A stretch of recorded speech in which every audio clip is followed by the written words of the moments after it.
First contact's deception.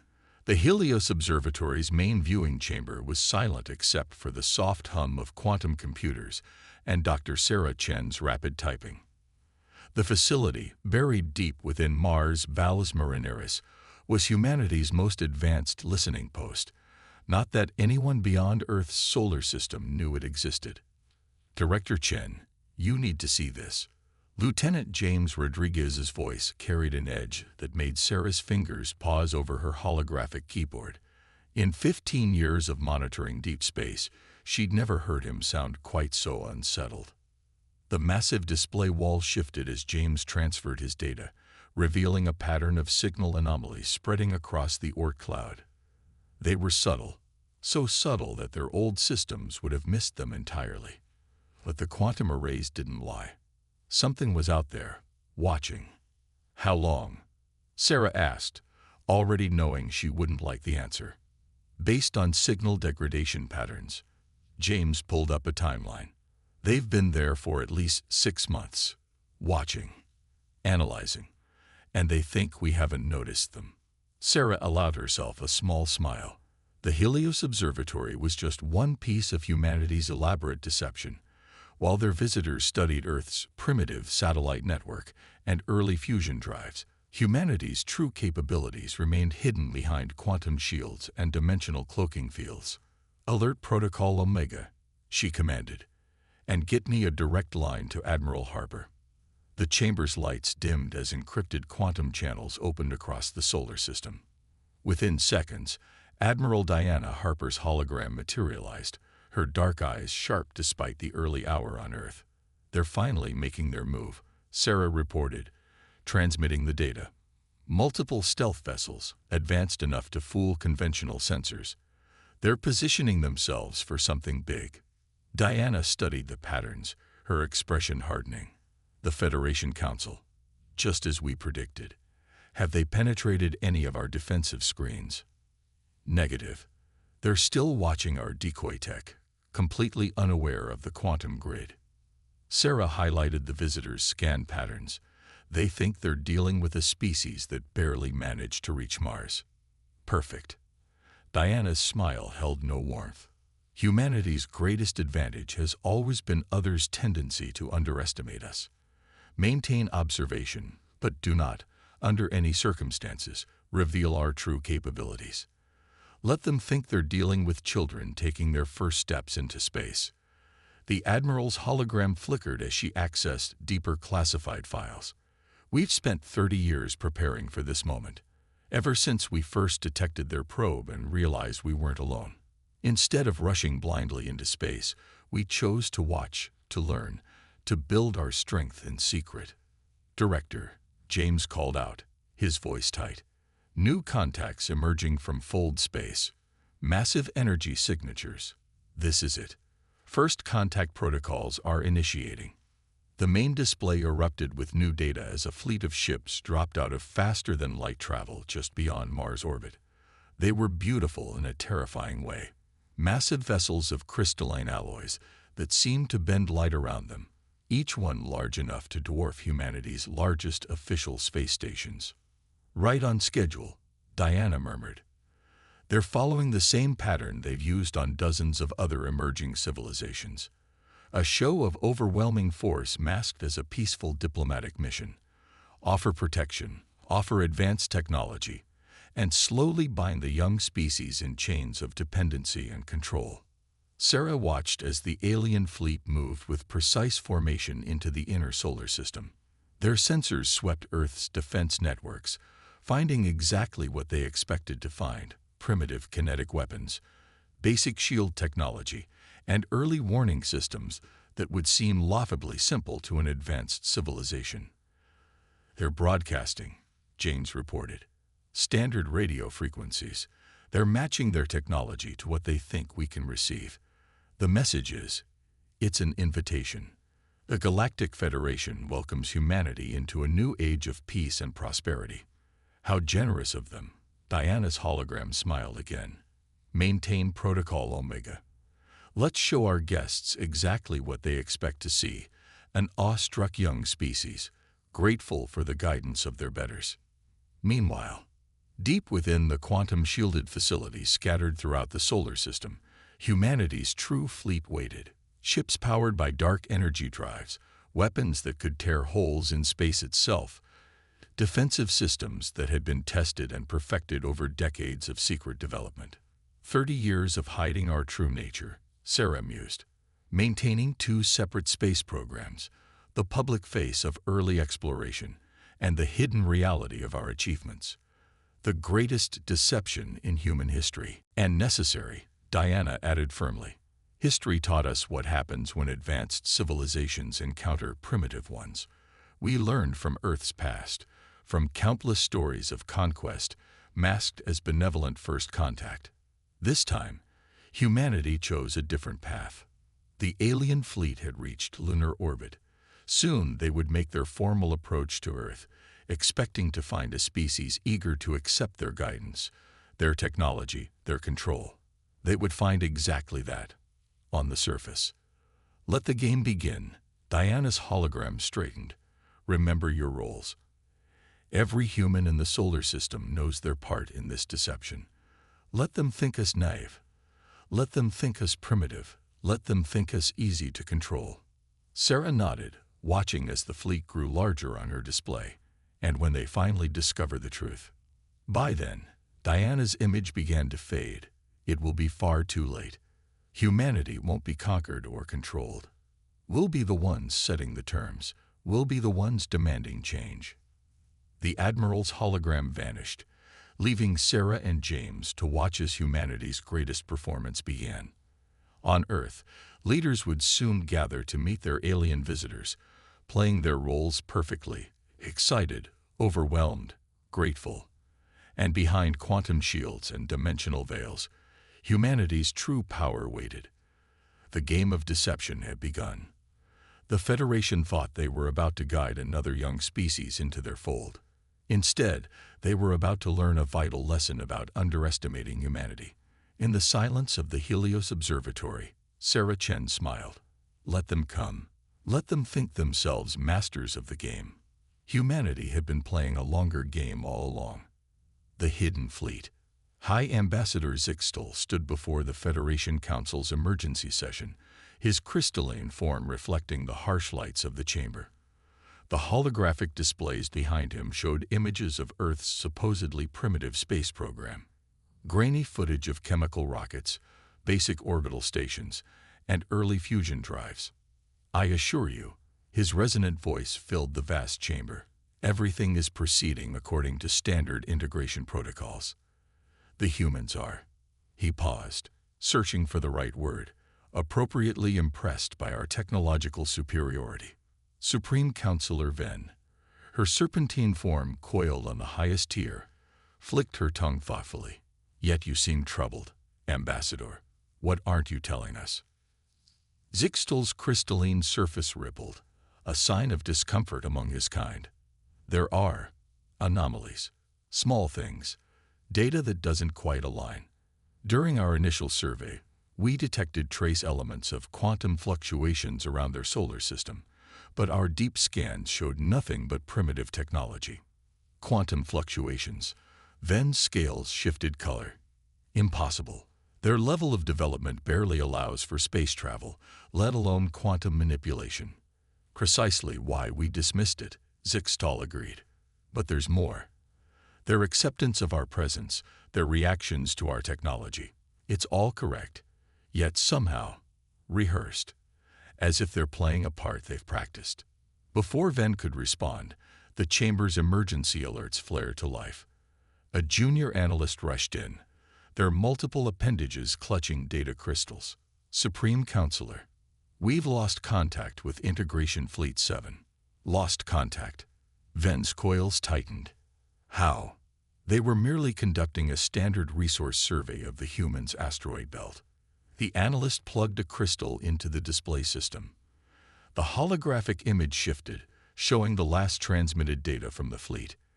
Everything appeared normal until suddenly, the ship's sensors detected a massive energy surge. Then, nothing. Impossible, Zixtal whispered. These energy readings, they're consistent with dimensional phase technology. technology we outlawed centuries ago due to its potential military applications.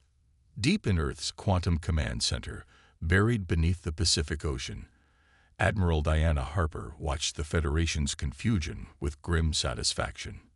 Beside her, Captain Maya Patel monitored the status of humanity's true fleet. Integration Fleet 7 has been successfully contained, Maya reported. Our phase nets captured all 6 ships without damage. Their crews are unharmed, but completely unaware of what happened. As far as they know, their ships simply stopped. Diana nodded, studying the massive holographic display showing Earth's real defense network. Thousands of quantum-shielded satellites, dimensional phase generators, and dark energy weapons platforms, all invisible to conventional sensors. And their distress signals never made it past our quantum interference grid, Maya smiled. As far as the Federation knows, their ships simply disappeared in a completely normal region of space. Just another mysterious accident in the dangerous frontier of human space. Perfect. Diana turned to another display showing the Federation's diplomatic compound on Earth. There, humanity's leaders continued to play their roles perfectly. Eager students learning from their advanced visitors, carefully maintaining the illusion of a young species taking its first steps into galactic society. Status of Operation Shadowfall. Maya pulled up new data streams. Right on schedule. Our quantum infiltrators have penetrated 60% of their secure networks. We're learning more about the Federation's true nature every day. The evidence of their manipulation of other species, the hidden controls in their gifted technology, the systematic suppression of independent development. It's all there. And our allies, the Arcturus Collective and the Rigel Concordat, are ready. Like us, they've hidden their true capabilities from the Federation. They're tired of the Federation's guidance and control. They're just waiting for our signal. Diana allowed herself a moment of reflection. Humanity's path to this moment had been long and carefully planned. When they first detected the Federation's presence decades ago, they had a choice: reveal themselves and accept the Federation's protection, or hide their true nature and prepare for the inevitable confrontation. They chose deception. Every breakthrough in quantum physics, every advancement in dimensional technology, every leap in artificial intelligence, all carefully hidden behind a facade of primitive development. The public space program, with its chemical rockets and clumsy satellites, was theater on a solar system scale. New alerts flashed across the command center screens. The Federation was mobilizing more ships, desperate to understand what happened to their lost fleet. They would find nothing, of course. Earth's quantum shields made their true capabilities invisible to Federation sensors. They're starting to suspect something, Maya noted. The facade is cracking. Good. Diana's expression hardened. It's time for Phase 2. Contact the Arcturus Collective and the Rigel Concordat. Tell them to prepare their fleets. The Federation's grip on the galaxy is about to be broken, and humanity will lead the charge. In the diplomatic compound above, Federation ambassadors continued their condescending guidance of their newest primitive species, unaware that beneath their feet, humanity was orchestrating their downfall. The Federation had spent centuries maintaining their power through careful control of technology and information. They never considered that one day, a young species might turn their own tactics against them. The game was changing. The hunters were about to become the hunted, and humanity's hidden fleet waited in the quantum shadows, ready to reshape the galaxy forever. Diplomatic warfare. The Federation's Grand Assembly Hall buzzed with barely contained chaos. Representatives from 100 species filled the tiered seats, their voices rising in a cacophony of accusations and demands. At the center of the storm stood Supreme Counselor Ven, her scales now a mottled gray of stress and anger. Order, she commanded, but the chaos only intensified as new information flooded the hall's holographic displays. Classified documents, secret protocols, hidden directives, centuries of careful manipulation exposed to the light of day. In the human diplomatic section, Ambassador Elena Santos watched the unfolding drama with careful neutrality. Beside her, her technical advisor, Dr. Marcus Wong, discreetly monitored quantum-encrypted communications from Earth Command. Everything was proceeding exactly as planned. "This is outrageous." Zixtal's crystalline form had turned almost opaque with fury. "These documents are forgeries. Someone is clearly trying to destabilize the Federation's peaceful order." Peaceful. A new voice cut through the chamber. Ambassador Kral of the Arcturus Collective rose from his seat, his bioluminescent patches pulsing with controlled anger. "Is that what you call it? These records show your peaceful guidance for what it really is: systematic suppression of independent technological development."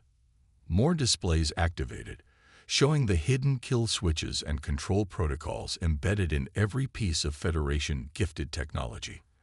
The chamber erupted again as younger species realized the true extent of their dependence. Elena stood, her simple Earth diplomatic uniform a stark contrast to the elaborate robes around her. "Perhaps," she said quietly, yet her voice carried to every corner of the chamber, "it's time for some honesty." All eyes turned to the human representative. The Federation Council had expected Earth to play its assigned role. The grateful primitive species, eager for guidance. Instead, Elena's presence radiated calm authority. "Humanity knew about the Federation long before you revealed yourselves," she continued. "We watched, we learned, and we made a choice. We chose not to accept your kind of peace." The chamber's main display shifted, showing new data. The Lost Federation survey fleet appeared, now held in a dimensional pocket of space-time that shouldn't have been possible with humanity's supposed level of technology. "Impossible," Zixtal whispered. "Your species barely has fusion power. You can't possibly." "Can't we?" Elena smiled. "Did you really think those primitive rockets and satellites were all we had? That humanity would simply announce every technological breakthrough to the galaxy?" In orbit above Earth, hidden behind quantum shields, Admiral Harper watched the diplomatic feed with satisfaction. "Launch Phase 3, she commanded. Across the galaxy, quantum signals activated dormant systems. On dozens of worlds, Federation control networks suddenly failed. Ships lost power, weapons went dark, and communication systems collapsed. Back in the assembly hall, Elena continued. "We're not alone in refusing your false benevolence. The Arcturus Collective, the Rigel Concordat, and others. We've all been preparing. While you watched our public face, our true capabilities grew in secret. You dare threaten the Federation." Ven's scales had turned black with rage. "We have maintained peace for centuries. Peace through control is not peace at all," Ambassador Kral added, standing beside Elena. "We're not here to threaten the Federation. We're here to end its monopoly on advanced technology, to free those species you've kept dependent on your gifts." The chamber's security systems suddenly activated. Federation guards moving to surround the human and Arcturian delegates. Elena didn't even flinch. "I wouldn't," she warned quietly, "unless you want to explain to the Assembly why Federation ships across 20 sectors just lost power. Those hidden backdoors in your technology. We didn't just find them. We learned to control them." Dr. Wong's quantum pad displayed new tactical data. Federation military bases were going dark, their most advanced weapons rendered useless by the very control systems meant to maintain their power. "Humanity," Elena addressed the entire assembly, "proposes a new way forward. No more controlled development. No more hidden backdoors. No more technological suppression. We offer true cooperation, true sharing of knowledge." Representatives of younger species began to stand, moving to join Elena and Kral. The Federation's carefully maintained hierarchy was crumbling in real time.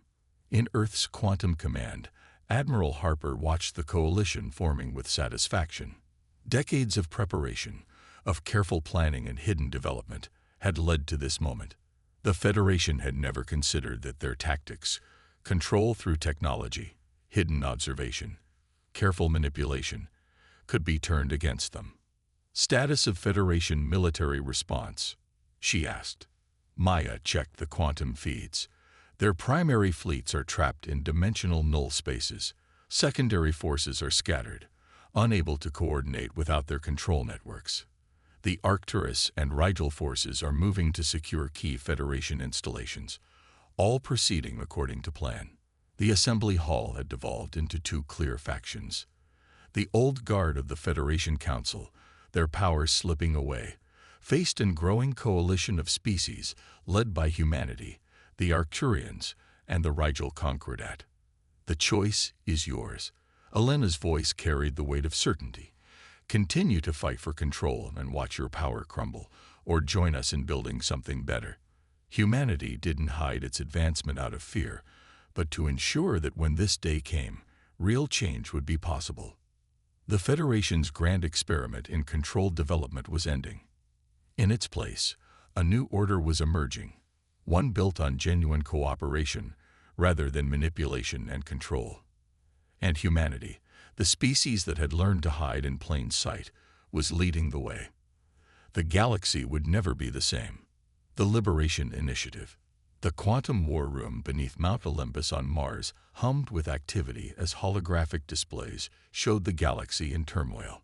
Admiral Harper stood at the central command station, watching as centuries of Federation control unraveled in a matter of days.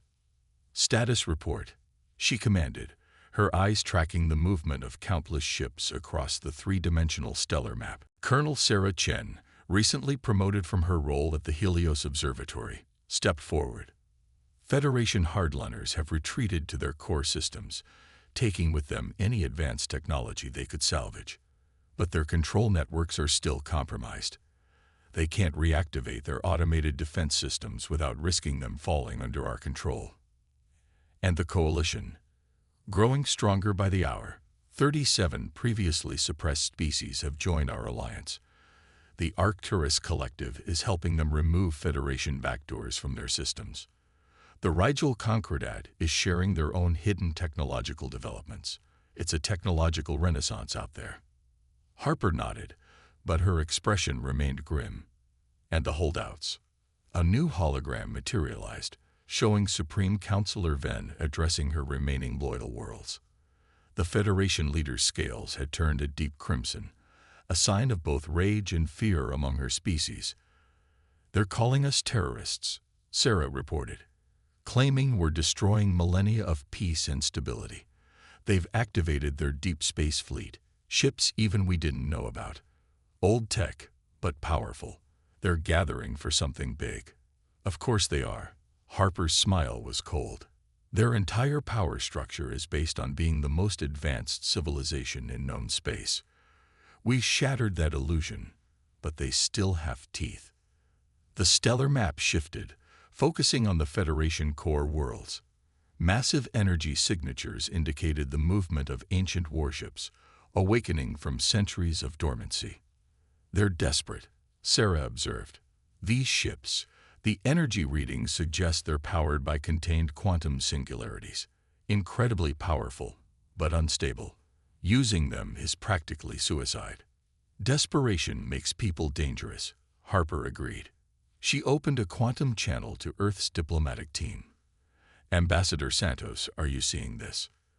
Elena's hologram appeared, her diplomatic uniform now bearing the insignia of the new coalition. "We are. The Federation Council is fractured. Moderate members are calling for negotiation, but the hardliners, they're talking about restoring order at any cost. They'll target the younger worlds first," Harper predicted. "Try to reassert control over their former client species, make an example of anyone who sided with us. Not if we stop them first." The new voice belonged to Ambassador Krall of the Arcturus Collective, his hologram joining the conference. "Our ships are in position.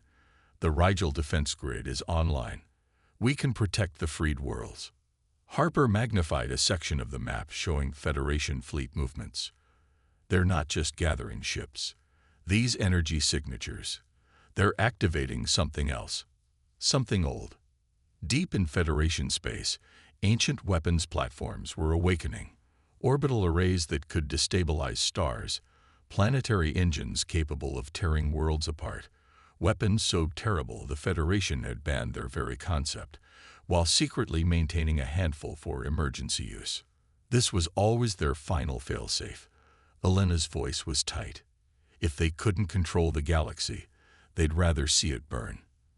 They think we won't risk a direct confrontation while they have these weapons aimed at innocent worlds. Then we don't give them the chance to use them.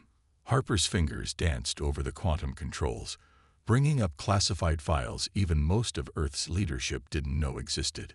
Humanity didn't just prepare for conventional warfare. Project Starbreaker is ready. Sarah's eyes widened as she saw the specifications. Admiral, this is beyond anything we've revealed so far. The power requirements alone are well within our capabilities, Harper finished. While the Federation watched our rocket launches and satellite deployments, we were building something they couldn't conceive of. A weapon designed not to destroy, but to save. The display showed a network of quantum resonance generators hidden throughout human space. When activated together, they could create a cascade effect, temporarily nullifying advanced energy weapons across entire sectors. We'll only get one chance, Harper warned. Once we reveal this capability, we lose the element of surprise forever.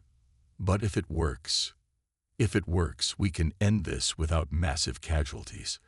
Elena finished. The Federation's superweapons will be useless. Their fleet will be reduced to basic functionality. It will be a fair fight. There's no such thing as a fair fight, Harper corrected. But there is such a thing as a justified one. Humanity hid its strength not out of fear, but because we knew this day would come. We needed to be ready not just to resist the Federation, but to offer a better way forward. New alerts flashed across the quantum displays. The Federation fleet was moving, their ancient doomsday weapons charging. They intended to make an example of the first world that had dared to challenge their authority. They're targeting Earth, Sarah reported, her voice steady despite the news. They think destroying humanity will break the Coalition's spirit. They still don't understand us at all, do they? Harper's smile was fierce now. Humanity has faced extinction before. We've stared into the abyss of nuclear war, environmental collapse, artificial intelligence risks. Each time, we didn't just survive. We emerged stronger. She opened channels to every Coalition ship in the sector. All forces, this is Admiral Harper. Project Starbreaker is now active. Operation Liberation begins in 5 minutes. The Federation thought they could control humanity through fear and dependency.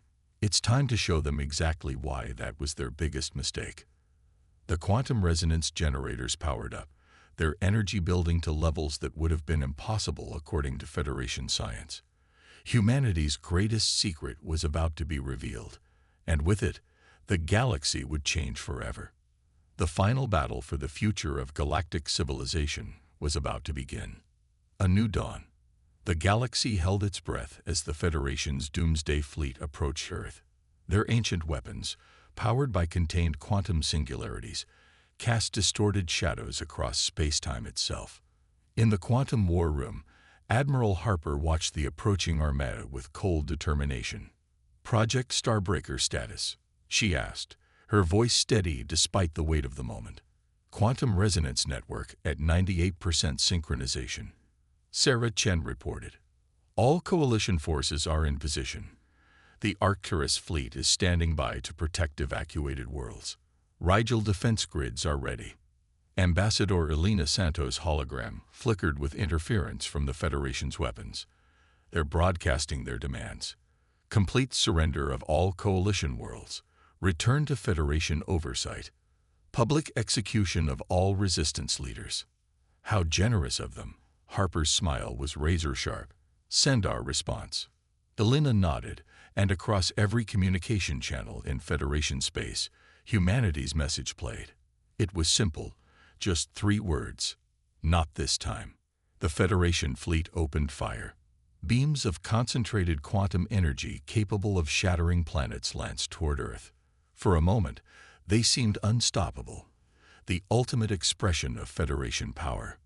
Then Harper gave the order, activate Project Starbreaker.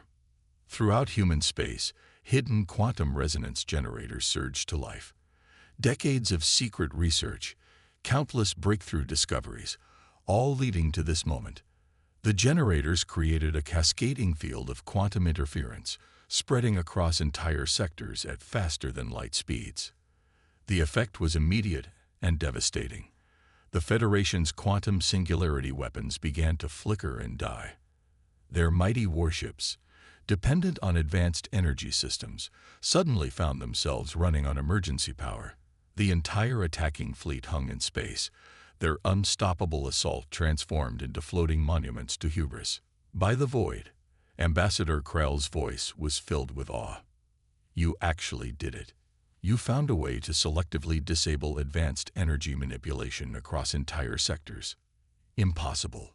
Supreme Counselor Ven's hologram appeared, her scales nearly white with shock. This defies every law of physics we know. No, Harper corrected. It defies every law of physics you were willing to explore. While you were maintaining your power through technological suppression, humanity was pushing boundaries you never dared to cross. The stellar map showed Federation ships across the galaxy going dark, their mighty weapons rendered useless by Project Starbreaker's quantum interference field. But Earth's ships, along with their coalition allies, continued to operate at full power. How? Ven demanded. Why aren't your own ships affected? Elena stepped forward, her diplomatic mask finally dropping. Because we built them differently. From the very beginning, we knew we couldn't rely on the same technologies you use to control others. Every advancement humanity made was born from original research, from pushing past conventional limitations. You don't understand what you've done. Ven's voice was desperate now. The Federation maintained order. Without our guidance, the galaxy will descend into chaos. No, Harper's voice was firm. Without your control, the galaxy will finally be free to grow, to innovate, to cooperate as equals rather than masters and servants. Across the Coalition communication channels, reports were flooding in. Federation client worlds, seeing their oppressors' power neutralized, were declaring independence. The carefully maintained hierarchy of galactic civilization was transforming into something new. This is your final chance, Elena addressed the Federation leaders. Your weapons are neutralized. Your fleet is powerless. You can continue fighting with what little conventional forces you have left, or you can join us in building something better. In the tense moments that followed, the galaxy's future hung in the balance. Then, one by one, Federation worlds began signaling their surrender. Even the most hardline supporters could see their age of dominance was over. 1 year later, the newly formed Galactic Confederation held its first assembly in a space station orbiting Earth. Representatives from hundreds of species gathered not in hierarchical tiers, but as equals. The station itself was a testament to cooperation, built with a combination of human quantum engineering, Arcturian biotech, and Rigel energy systems. Admiral Harper, now serving as Earth's Security Council representative, stood with Elena and their alien allies, watching the proceedings. Did you ever doubt? Elena asked quietly. When we first detected their presence all those years ago, did you ever think our plan wouldn't work? Harper considered the question. No, she finally answered. Because we understood something the Federation never did. True strength doesn't come from controlling others. It comes from the freedom to grow, to innovate, to face challenges, and overcome them. And now, Sarah Chen, recently appointed as head of the Confederation's New Technology Exchange Program, joined them. What happens next? Harper gestured to the assembly chamber, where representatives from formerly suppressed worlds were presenting their own technological innovations, developments they'd hidden from the Federation for centuries. Now we do what humanity does best. We explore, we learn, we grow, but this time, we do it together. The galaxy had entered a new age. The Federation's fall marked not an end, but a beginning. Humanity had hidden its strength not just to protect itself, but to create an opportunity for genuine change. They had proven that sometimes the greatest power lies not in domination, but in the courage to imagine and fight for something better. As the assembly continued below, the first joint expedition ships were launching from Earth's quantum shipyards. Human crews worked alongside alien colleagues, ready to explore the true mysteries of the galaxy, not as conquerors or subjects, but as equals united in the pursuit of knowledge. The stars stretched out before them, infinite in their possibility. And this time, every species was free to reach for them.